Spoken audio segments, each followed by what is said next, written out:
Hello दोस्तों, मैं राधा कुमारी आप सभी को अनु जनरल स्टडी में स्वागत करते हुए। दोस्तों, आज भी हम एनटीपीसी जो सीबीटी 2 का एग्ज़ाम हुआ है 14 जून को, तो 14 जून का जो फर्स्ट शिफ्ट का एग्ज़ाम है तो उसका हम रिव्यू देंगे। देखिए, हम आपको बताते हैं, पिछले 2 दिन का भी बताए थे कि किस प्रकार क्वेश्चन पूछा जा रहा है। यानी ये ज़रूरी नहीं है कि आज जो क्वेश्चन पूछा गया वो आगे भी क्वेश्चन पूछा जाए, लेकिन हाँ, रिव्यू बहुत ज़रूरी है कि किस प्रकार क्वेश्चन पूछा जा रहा है। अगर आपके पास एक दिन भी समय है तो आप इसको जो चीज़ बताया जाएगा वो चीज़ आप देख सकते हैं। 2 दिन भी समय है तो भी आप देख सकते हैं, ठीक है। इसलिए हमेशा एग्ज़ाम का मतलब रिव्यू थोड़ा बहुत देखना ही चाहिए, ठीक है दोस्त। चलिए हम आप लोग को बताते हैं, हम कितना बार बता चुके हैं और अभी भी बता रहे हैं कि इस एग्ज़ाम में जो एनटीपीसी के एग्ज़ाम है सीबीटी 2, इसमें 120 क्वेश्चन है जिसमें 90 मिनट समय है। यानी आप समझ सकते हैं कि 90 मिनट एक क्वेश्चन पे कितना समय मिल रहा है। यही है कि 50 क्वेश्चन जो आपका जीके जीएस का है, ये देखिए मैथ रीजनिंग का क्वेश्चन सभी स्टूडेंट बना ले रहे हैं। लगभग दिन से बनने वाला है वो बना ही ले रहे हैं। अगर मैथ रीजनिंग मान लीजिए कि 70 को क्वेश्चन है तो 50, 55, 60 के बीच में 65 लोग बनाएंगे, ठीक है। लेकिन जो रिजल्ट देगा वो जीके जीएस देगा। जीके जीएस आ रहा है तो बनाइए, नहीं आ रहा है तो मत बनाइए। अन्यथा कितना लोग अगर किसी चीज़ में सस्पिशन रहता है तो बहुत लोग लगाते भी हैं, ठीक है।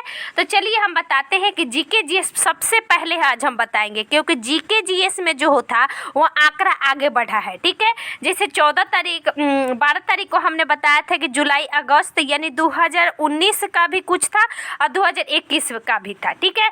और जैसे कल बताए थे हमने कि जुलाई यानी अगस्त जुलाई का करंट अफेयर्स पूछा गया था सितंबर तक, ठीक है। लेकिन आज क्या किया गया था कि जनवरी 2022 तक आंकड़ा पूछ लिया गया था।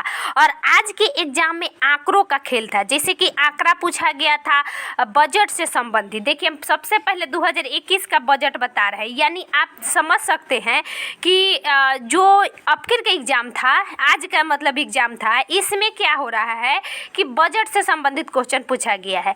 आप लोग ये भी देख रहे हैं कि जो सुबह का शिफ्ट में एग्जाम हो रहा है, जो सेकेंड शिफ्ट में एग्जाम हो रहा है, जो थर्ड शिफ्ट में एग्जाम हो रहा है, लगभग उसी के हिसाब से मतलब अगर आज जिस प्रकार क्वेश्चन पूछा गया है उसी प्रकार सेकेंड में भी पूछा रहा है, उसी प्रकार थर्ड में भी पूछ रहा है, ठीक है।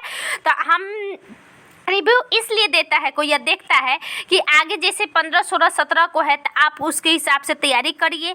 अगर इससे अगर बेनिफिट्स होता है तो दोस्त प्लीज़ वीडियो को ज़रूर शेयर करिएगा, ठीक है। 2022 का हमने बता दिया था कि आंकड़ा था, आज आंकड़ा से सबसे ज़्यादा था। जैसे कि था कि जनसंख्या से 2 था, जनसंख्या में 2 था कि किस राज्य का लिंगानुपात सर्वाधिक है, ठीक है, 2011 के जनगणना के अनुसार। उसके अलावा एक और था कि भारत में एसटी की प्रतिशत, साक्षरता प्रतिशत कितना है, ठीक है। यानी जनसंख्या से 2 था, जनसंख्या से 2 क्वेश्चन। चलिए आगे देखते हैं। अगला है हमारा कि यानी करेंट अफेयर्स पढ़िए तो साल भर का एस्टीमेट लेके चलिए, ठीक है। आज डांस से कम क्वेश्चन था, आज पर्व से 2 क्वेश्चन था। जैसे कि एक होजगिरी जो कि आप जानते हैं त्रिपुरा में, एगो आपका क्या कहा जाता है, एक उगादी पर्व पूछा गया था, ठीक है, कि कर्नाटक में उसका क्या नाम दिया जाता है। महाराष्ट्र का एक पर्व था, उसका पूछा गया था महाराष्ट्र आंध्र प्रदेश में क्या नाम है, ठीक है।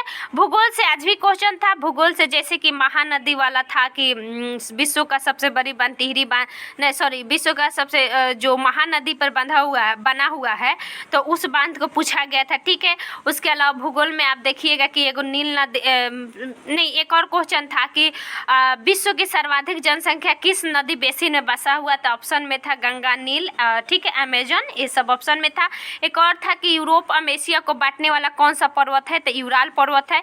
ये भूगोल से क्वेश्चन थे, ठीक है। तो भूगोल से भी 4-5 क्वेश्चन रह रहे हैं। करेंट अफेयर से हमने बता दिया कि आंकड़ा था, जैसे कि आज में था कि गन्ना का उत्पादन किस राज्य में सर्वाधिक है। इसके अलावा भारत किस का सदस्य नहीं है। इसके अलावा ये भी क्वेश्चन था कि किस देश में पेट्रोलियम सबसे ज़्यादा उत्पादन होता है। इसके अलावा था कि भारत किस क्षेत्र में सबसे ज़्यादा आयात करता है। जैसे कि आप जानते होंगे कि पेट्रोलियम का आयात करता है सबसे ज़्यादा।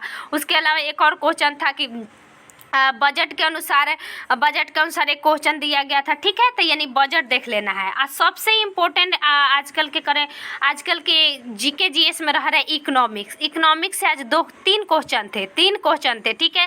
तो आज जो था बजट से रिलेटेड था, ठीक है, बजट से रिलेटेड इकोनॉमिक्स में था, जो कि समझिए कि परिभाषा वाइज था। उसके अलावा अनुच्छेद यानी संविधान से क्वेश्चन आज था, तो जिसमें अनुच्छेद था, ठीक है। अनुच्छेद में आपके 29 अनुच्छेद पूछा था, 53 अनुच्छेद पूछा था, 51 अनुच्छेद पूछा था, ठीक है, यानी 3 गो अनुच्छेद था। उसके अलावा आपका राज्य के नीति निर्देशक तत्व में जो अनुच्छेद 43 है उससे भी 41 है, वो भी पूछा था, ठीक है। यानी उसमें सिर्फ मानना था कि ये किससे संबंधित है, तो आप जानते हैं नीति निर्देशक तत्व यानी जो प्रचलित है उसको उससे पूछा जा रहा है। संसद में कौन कौन से सदस्य होते हैं ये पूछा गया था, चुनाव आयोग से पूछा गया था। यानी अनुच्छेद संविधान से भी 5-6 क्वेश्चन, भूगोल से भी 5-6 क्वेश्चन रह रहे हैं, ठीक है। और करेंट अफेयर्स देखिए, मतलब आज के करेंट अफेयर्स में था, जैसे कि अगस्त में मीराबाई चानू जब उन्होंने पदक जीता, उसके बाद उनको एथलीट ऑफ द ईयर दिया गया था, तो वो क्वेश्चन पूछा गया था, सितंबर अक्टूबर के करीब में उनको दिया गया था, ठीक है। उसके अलावा बजट से क्वेश्चन हमने बता दिया, ठीक है। और 2022 के कुछ आंकड़े, 1-2 आंकड़े थे, 2021 का भी था। चलिए आगे, कंप्यूटर से क्वेश्चन डेली रह रहा है, कंप्यूटर से आज भी क्वेश्चन था, जैसे कि की से रह रहा है, जैसे कि इसको क्या कहते हैं। मान लीजिए कि हम लोग पेस्ट करते हैं, तो हम लोग उसको भी से करते हैं ना, भी होता है पेस्ट का, कट होता है तो सी, तो ठीक है, तो उसी प्रकार रह रहा है, ठीक। ये तीनों दिन में इसी प्रकार क्वेश्चन था। और वो मतलब समझिए कि जिसको बताते हैं बार बार कि जो कंप्यूटर का ज्ञाता हो, चाहे जिसको पूरा पता हो वही बनाएगा, ठीक है। मैथ्स में देखिए क्षेत्रमिति एकदम आना ही आना है, तीनों दिन में क्षेत्रमिति आया, तो क्षेत्रमिति का बस फॉर्मूला रखिए। टाइम एंड वर्क से भी क्वेश्चन था 2, लाभ एवं हानि था। टाइम एंड वर्क से आज ईजी था, मतलब वो दोनों क्वेश्चन जो था, लाभ एवं हानि से कैलकुलेटिव था। उसके ब्रीथ से भी एक क्वेश्चन था, कल भी था, परसों भी था, ठीक है। कौन से आज 2 क्वेश्चन थे। माध्य माध्यिका बहुलक हमने बता दिया था कि इसको तो रट जाइए, माध्य माध्यिका बहुलक परिसरण, ये जो क्वेश्चन है यह पूछा जा रहा है, आज भी था, आज 2 क्वेश्चन थे, ठीक है। उसके बाद आपको पाइप टंकी से आज क्वेश्चन था एक। उसके अलावा दोस्तों धारा एवं नाव से 2 क्वेश्चन था, धारा नाव से 2 क्वेश्चन था। सिंप्लीफिकेशन से तो रह ही रहा है, जैसे हमने बताया था ना कि 2/3 भागे इतना, ये करके क्वेश्चन में जो देता है वो 4 से 5 रह रहा है, या वो समझिए कि बनाने वाला क्वेश्चन है, आप उसको आसानी से बना सकते हैं अगर स्पीड है तो, ठीक है। कैलकुलेशन तेज होना चाहिए। उसके बाद बता दे दूरी समय से था, अब ब्याज से तो क्वेश्चन ले ही रहा है, यानी ये बात हमने कहा भी था कि शुद्ध ब्याज जोड़कर ब्याज से क्वेश्चन पूछ रहा है, और कैलकुलेटिव ब्याज का क्वेश्चन दे रहा है, ठीक है। रूट से आज 2 क्वेश्चन थे, तो आशा करते हैं आप सभी को समझ में आ रहा होगा। उसके बाद रीजनिंग आज कुछ अच्छा था, क्योंकि वर्ग सीटिंग अरेंजमेंट है, यानी वर्ग से करके 3 सीटिंग अरेंजमेंट था, वर्ग पे बैठाना था, ठीक है। उसके बाद दिशा में था, जैसे कि मान लीजिए उत्तर की दिशा करके 6 व्यक्तियों को बैठाना था, वृत्त से बैठाना था 3-4, ठीक है, वृत्त से बैठाना था। उसके बाद रिलेशन था। कथन निष्कर्ष इस प्रकार से रह रहा है, 2 रह रहा है डेली, ठीक है। आज में 1 ही था, लेकिन पिछले दोनों एग्जाम में 2 था, तो ये वाला जरूर देख लीजिएगा, ठीक है। और कथन निष्कर्ष जैसे कि कुछ हाथी बिल्ली है, कुछ बिल्ली घोड़ा है, सभी घोड़े बंदर है, इस प्रकार का भी क्वेश्चन रह रहा है, और वो रहता भी है, ठीक है।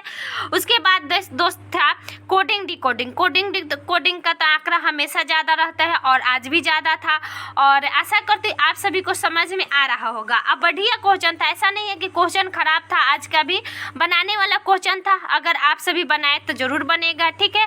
अच्छा से बनाइएगा तो अच्छा क्वेश्चन बनेगा। सभी लड़के 95, 100, 105 के बीच में स्कोरिंग कर रहे हैं, आप सभी भी बनाइएगा। जिन बच्चों का 15, 16, 17 का एग्जाम है उनको ऑल द बेस्ट, आप अच्छे से तैयारी करिए, अच्छा एग्जाम जाएगा, ठीक है।